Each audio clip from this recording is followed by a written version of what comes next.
Ako'y sinilang sa isang bayan ng Cotabato.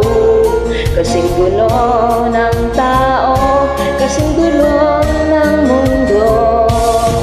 Dahil di magkasundo sa reliyon at prinsipyo, nagkagulo.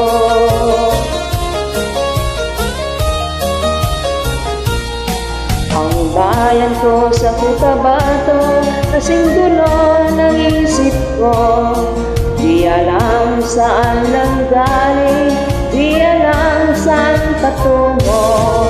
Kapatid sa kapatid, laman sa laman, sila-silang naglalaban. Di ko alam ang dahilan ng gulo.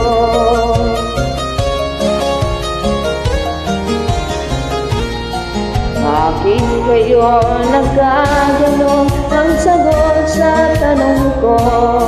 Bakit kayo nag-away? Bakit kayo nagkagulo?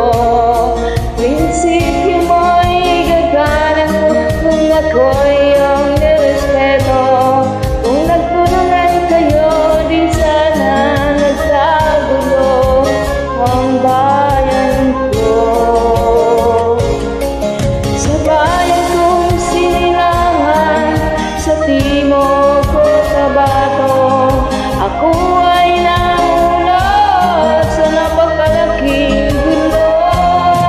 Dahil walang respeto sa prinsipyo ng kapwa-tao, kapwa Pilipino ay pinapahirapan mo.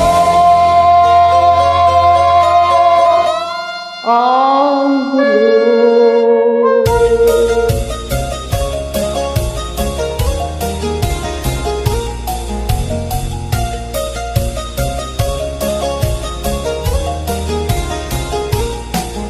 Ako'y nananawagan